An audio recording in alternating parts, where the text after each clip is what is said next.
as well as a serious and widespread problem in Australia. On average, at least one woman a week is killed by a partner or a former partner in Australia. Sometimes it takes an unexpected case to raise the public awareness about how dangerous and horrendous a despicable crime can be. On the 20th of April 2012, in Brookwood's Brisbane Western Suburbs, Australia, a woman by the name of Gerard Baden-Clay, a helpless victim, went missing, leaving the family in a traumatised state praying for her return. I'm Rene Aflak, and this is the story of Baden-Clay vs the Queen, a crime that shook all Australians. Brookwood's community believed that Gerard and Alison had a healthy relationship with the nurturing of their 3 children. He was a successful real estate agent who had his own agency, while Alison, recognised as a professional ballet dancer who was kind, loving, beautiful and incredibly intelligent. However, little did the community actually know about the brawls that arose within the Baden-Clay closed doors due to the offender's love affair with Miss McHo, who was a worker within his agency, who instigated the causation of this indictable criminal offence against the person. The depressed Alison continuously attempted to make her marriage work, but the offender was fascinated with the money he could achieve from her insurance claims because of the countless debts he owed. So, the resolution was the murdering of the mother of his children, which he initiated as a result of his self-centered and unsympathetic manner. On the early morning of 20th of April 2012, Gerard Baden-Clay, both the offender and Alison's husband, reported to the police at 7:30 a.m. affirming that his wife had gone missing. The conversation went like this.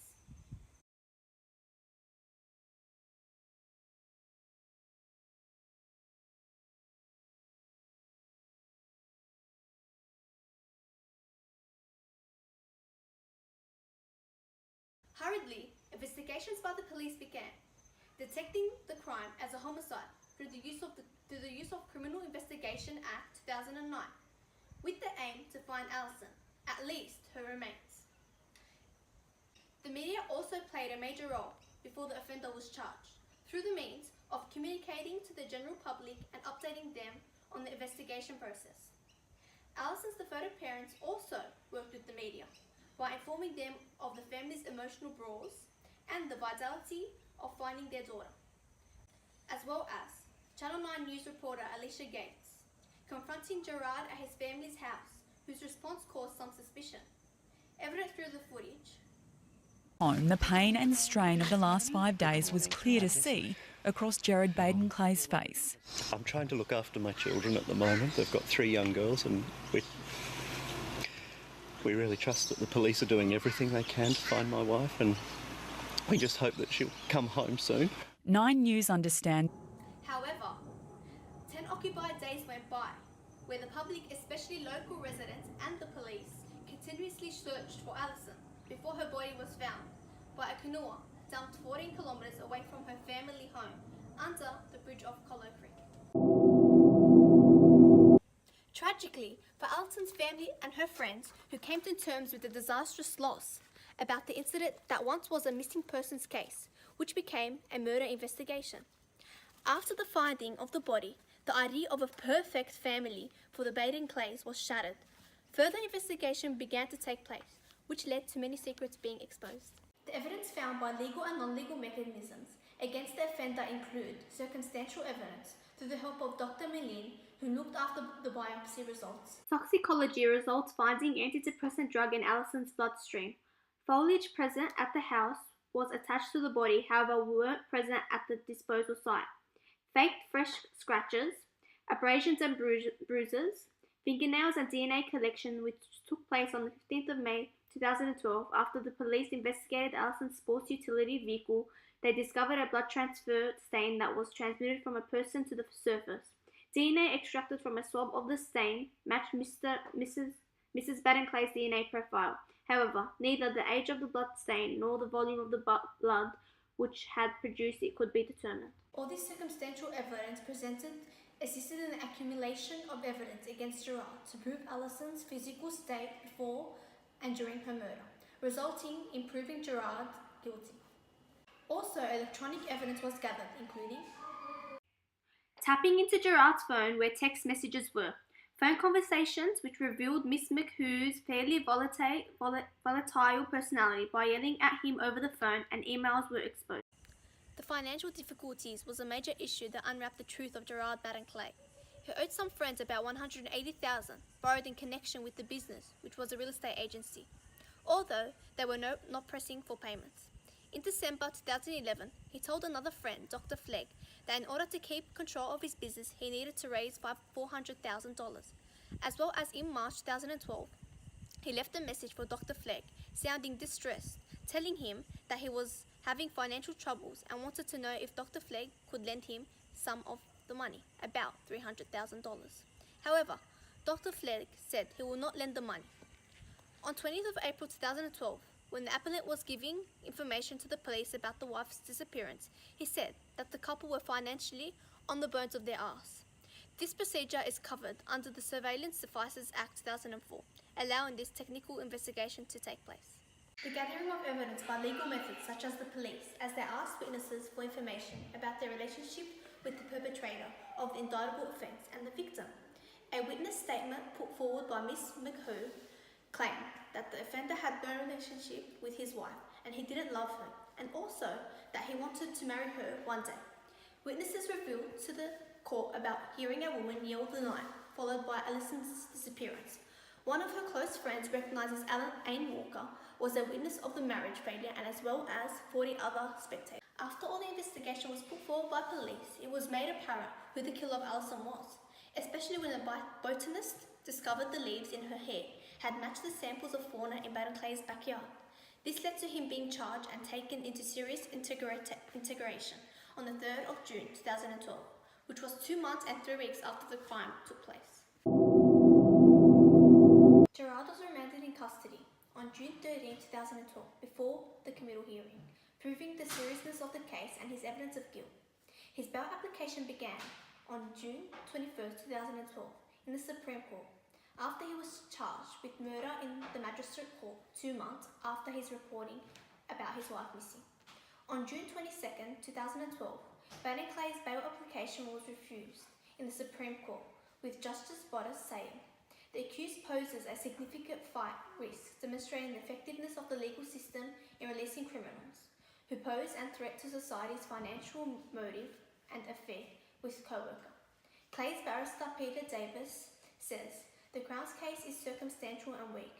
Baden-Clay's second bail application was lodged on December 4, 2012 in the Supreme Court by Gerard's defence lawyer, arguing the Crown case has been weakened by the results of post-mortem examination, which shows Allison had traces of an antidepressant drug in her blood, leaving the possibility that she took her own life.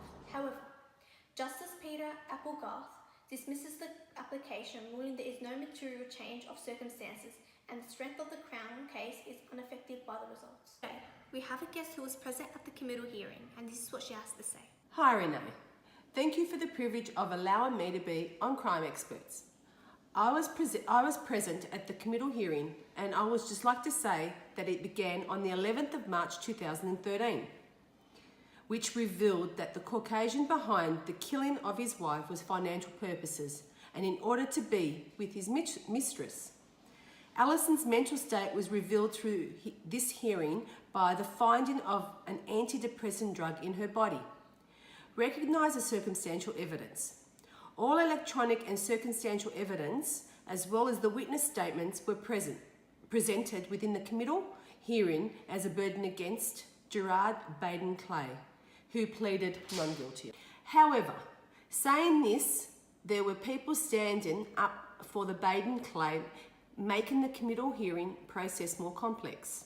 Dr. Flegg, who is known as Baden-Clay has known Baden-Clay for a very long time, stating outside the court after the hearing, there was nothing to suggest it would be a criminal or police-related matter, reasoning this decision about not reporting the incident that night.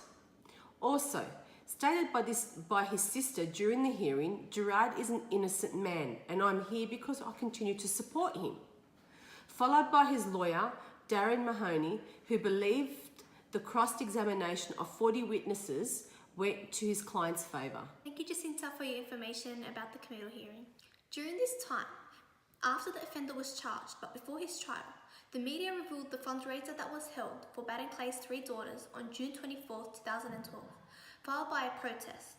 The differentiation of the media and legal measures before and after the offender was found reveals the impact this case had on the nation. The pre-trial hearing began on February 3, 2014, with juries selected on June 9, 2014, including a jury of 7 men and 5 women, plus 3 reserves. Justice John Bryan made it clear to the jury that all media coverage of the case must be ignored and summed up this legal proceeding to the jurors. The trial began the following day on June 10, 2014, exactly 2 years and 4 days since charges were pressed, and went for a month's duration to June 10, 2014. In the Supremes, with a head held up high, Baden-Clay pleaded not guilty. The judge's comments were extremely important throughout the trial. Previous to the jury's deliberation was crucial, allowing them to understand the case properly in order to prevent a biased decision from occurring. The judges also helped and guided the jury by reminding them of the case's facts to come up with an appropriate decision. The defense stood firm with its decision beyond reasonable doubt that he had not intended to kill her or to cause her grievous bodily harm.